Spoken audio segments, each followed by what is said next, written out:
Good morning, hello, welcome everybody, welcome to my channel. My name is Chrissy and today I'll be giving you a prediction reading for the 20th of September. I am back with my doggos. This is Sprocket and this is his sister Sophie. They're two crazy rescue dogs that I own. I know a lot of you have missed them, so I thought I'd bring them back. You know, they love a good video event. So they're both a little tired this morning. It's a beautiful spring day here, so I'll get them out in the garden soon. I've got a bone in the kitchen waiting. So there's no crunching in this video, which is a change. Don't forget to subscribe if you haven't and hit the like buttons, guys. Comment down below, I love hearing from you. And we'll get started and we'll see what comes up for the 20th.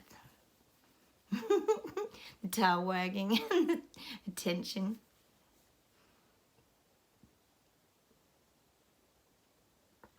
Now I'm getting this visual of somebody like crying in the corner. It's showing me someone like hugging their legs like this and crying in the corner, like, so they've got their legs up and they're like this and they're sort of hiding. Now this is someone in government. It's almost like they're accepting defeat.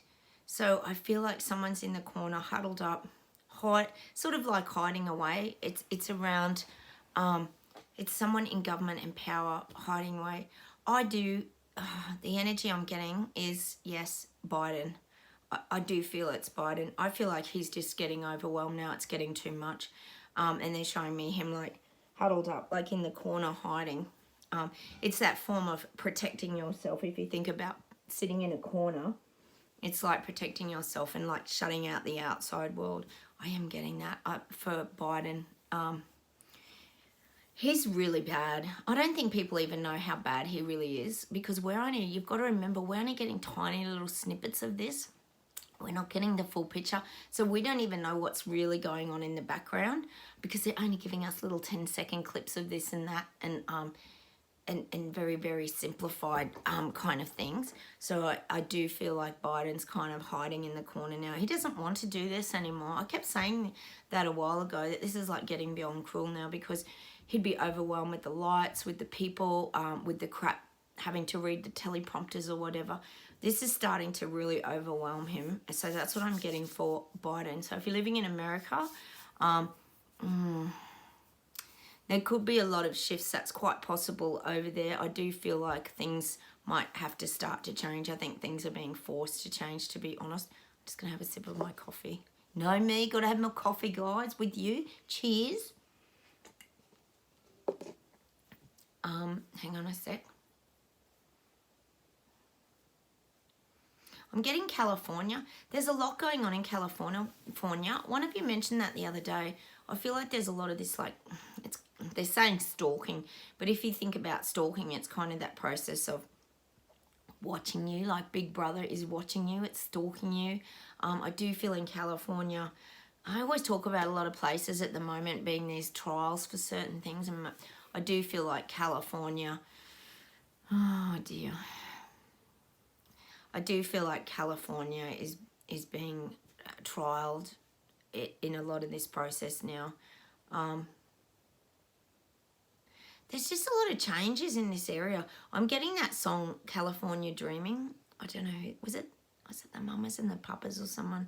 I don't know, but that song, California Dreaming, like, I think once upon a time, California was a place where people, you know, would go there and live out their dreams. And it was this, I'm thinking of it like this carefree place, like in the 70s. I'm guessing there's beaches or something there. I haven't been to California, but I'm getting that song, California Dreaming, on such a winter's day. Like, that's the words, isn't it? But I do feel California is really changing. It's like a completely different place now. So I am getting California. There's a lot of changes taking place there. And I'm getting that sort of stalker, like, it's kind of like that Big Brother energy, like you're really being watched in California. So you could be a trial for something for sure. I had you a while ago as well. So I'm still getting California. Let's see where else we go.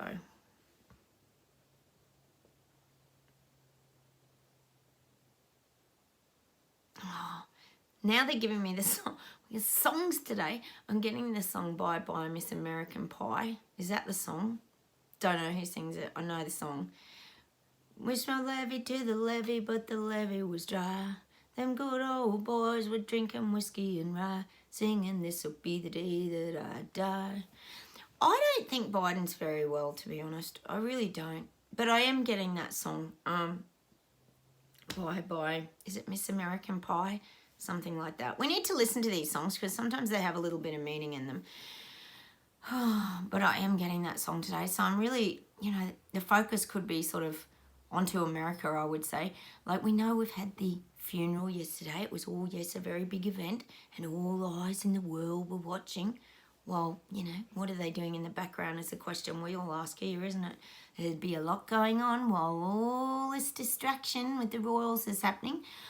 But I do feel like maybe America's going to become a bit of a focus moving forward very soon, actually. It could be around Biden. It could be around, hang on a sec. It's like I keep saying, Americans feel very vulnerable.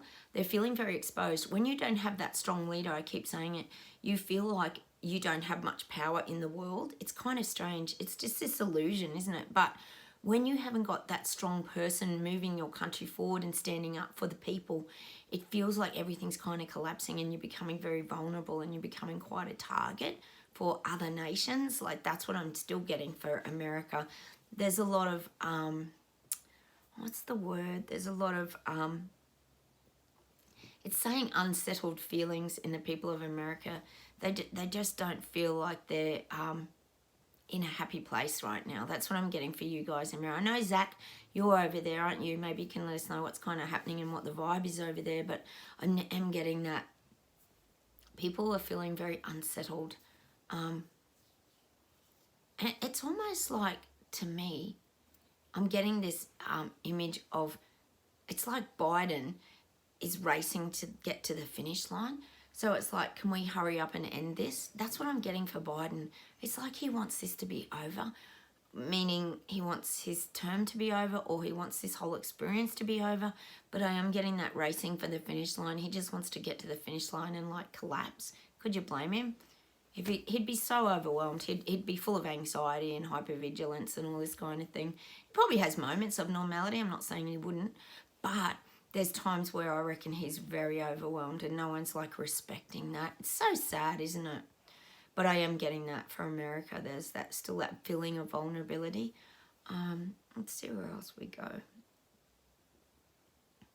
Getting New Zealand. I feel like New Zealand, you're going through this really big financial collapse. Things are really plummeting in New Zealand. And they're, of course, Jacinda Ardern's wanting people to make very big sacrifices, like you're going to have to turn off your fans or your air conditioning units. We know how it goes, blah, blah, blah, renewables, everybody else do stuff, but meanwhile in their big mansions and things, they wouldn't be turning anything off. We know that.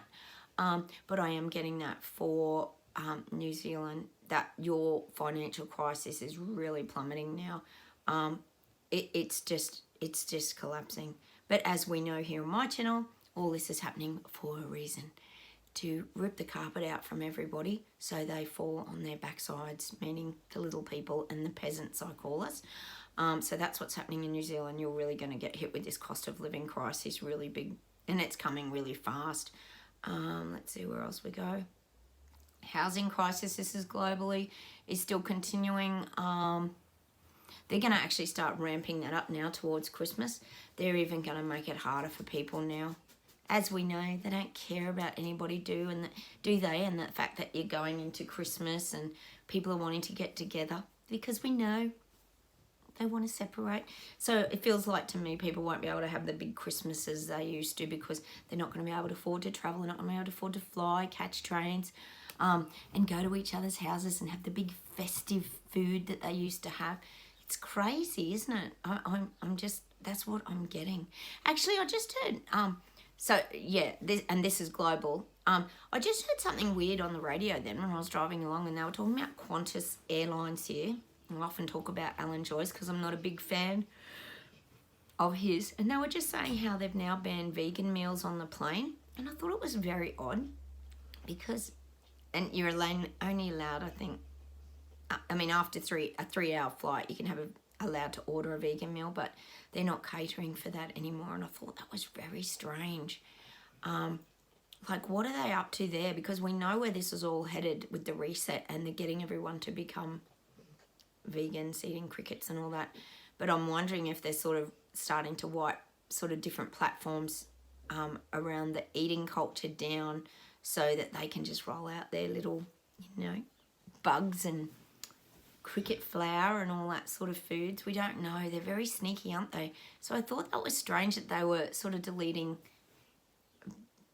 vegetarian and vegan meals off their menu on the planes. Like, where's this all going?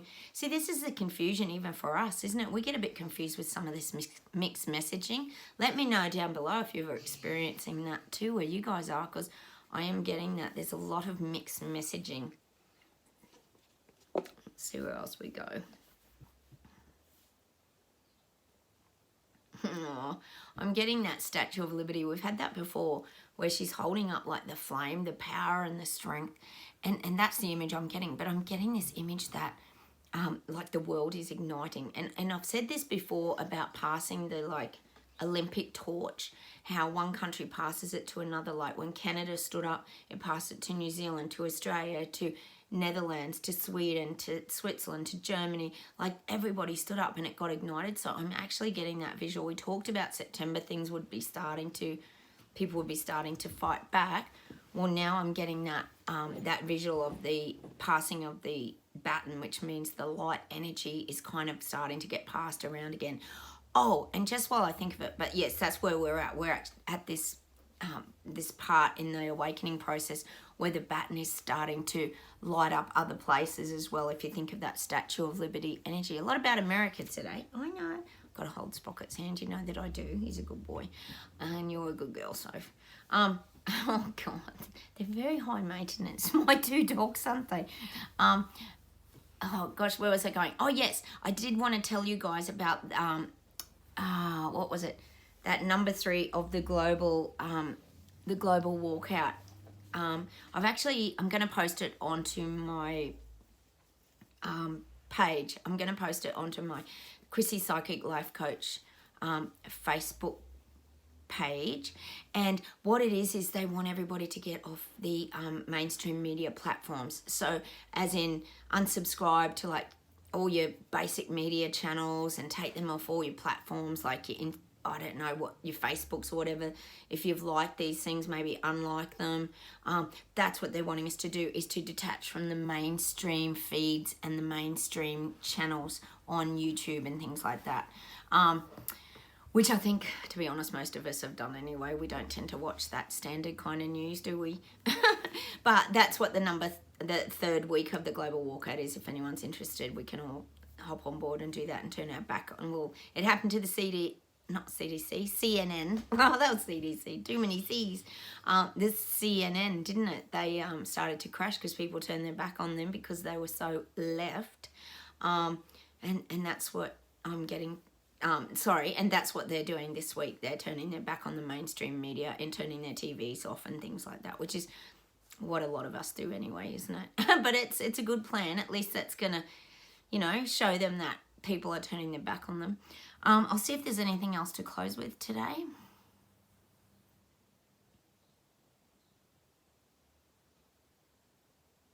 Now I'm getting the River Thames for some reason. I'm getting this visual of the towers. There's these square towers, isn't there, on the River Thames? Or it might be around the bridge. I'm just getting this visual of the River Thames, which is that in London? I think it is England. I don't really know. I think it's London, isn't it? Anyway, I'm getting the River Thames, but what I'm getting is there's this really dirty energy. They're showing me like the River Thames, but it's really contaminated, polluted, and I don't think it actually literally just means around the river. I think it means at the base of the sort of population of, well, we know elites, but I do feel there's this really dirty, filthy energy, and it's saying the River Thames. There might be some connection to that of things built around that River Thames. There could even be pollutants. We don't know what goes on half the time. We know how bad these big corporate industries and that, they don't really, oh, well, of course they care about the environment, of course, but they never do. And they lie and seem to get away with everything. But I am getting the River Thames for some reason. But it's also about the underlying current of these regions is quite dirty and like corrupt is what they're actually saying to me. But they're giving me that visual of the River Thames must be quite polluted, is it? I'm guessing it's not like clear, crystal clear mountain water. I'm thinking it's quite filthy and maybe quite polluted, and that's the visual they're giving me for these areas as well, that there's a lot of pollution, corruption. They're just relating it to the river. There's some real dirty kind of how would you say it? Dirty underworld kind of figures that play really hardcore. I'm getting that in these areas. It's showing me like these areas in these regions are run by it's almost saying like gangs, but they're not really gangs. They're like highly intelligent kind of, it's saying like semi-mafia, but they're quite controlled gangs, but they run as different entities. Like they run as smaller groups, and they kind of dominate, and it's very, very corrupt, and there's a lot of power in these areas that dominate. And these again are the ways that people are competing with each other. So I'm getting this River Thames for some reason. Maybe you guys know more about that than I do, but I am getting there's a lot of dirt that lies beneath. Like if you think of that undercurrent, there's a lot that happens like almost, I guess you could say, underground. Like if you think of those old dingy nightclubs you walk down in underground, this is just a visual. There's a lot of the illegal gambling and the illegal prostitution kind of, I don't know if prostitution's legal there, but there's this like, you know, the strip clubs and that like underbelly underworld of that sort of semi-mafia, but they have their own small groups. But I am getting that there's a lot of they run very separately to the rest of the population, and that's a big part of this region. But I'm getting that River Thames, so I'm guessing whatever's around that area, these also fall into that elites category because they have a lot of voice and a lot of say in the things that go on in these areas. If you think about any like gangland things or mafia or that, they really do carry an enormous amount of power, don't they? It's like it's all, but it's kind of like all unspoken, isn't it? It's like if you think of the mafia or anything, like even the Italian mafia or whatever, it's all very hidden from view. Like we all know it goes on, but it's very hidden from view. So that's what I'm getting around this River Thames. There's a lot of corruption, I would say. If the River Thames is in London, which I think it is, isn't it? It's in England. There's a lot of corruption that people don't even know half of what goes on over there. It's a very corrupt place. It can be very corrupt, and it doesn't involve the little people. This is almost like the people in power and in charge look to these, well, they see them below them, but they also see them as very powerful. So they work as separate kind of entities. So it must be big over there, I'm thinking. Because they all seem to have this power of the region, not the little people. The little people are kept in the dark about all this corruption and the crap that goes on. I'll just see if there's something else to close today.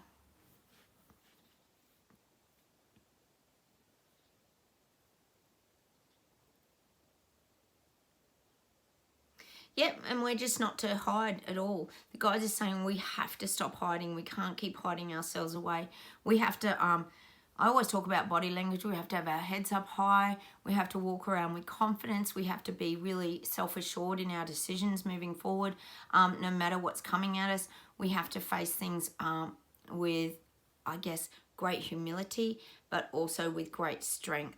So it's about us finding that balance now of humility and strength. So when they're saying humility, to me, that means that we have to not be cocky and not not look back and sort of say to people, oh, we told you so, we knew this was all coming, why didn't anyone listen? Because there's no point to any of that, because all it does, like I've always said, it just shuts people back down again, and we don't want to shut them down. We want them to keep opening up and seeing the truth, and that's what I'm going to leave you with today. Keep sharing your bits and pieces, all the while looking after yourself and keeping healthy and strong and whole. But yes, definitely take care of ourselves. It's very important. It's like they always say, you can't help people when you drag yourself down to their level as well, because then it makes everybody weak. You've got to keep strengthening yourself and shining your bright light. And that's what I'm going to leave you with today. Keep shining your light. I'm going to say goodbye from Australia. I'm going to get my doggos out and give them a bone. Please comment down below, hit those like buttons, guys, and I'll say goodbye from Australia, and I'll talk to you really soon. Bye, everybody. Bye from Australia. Bye.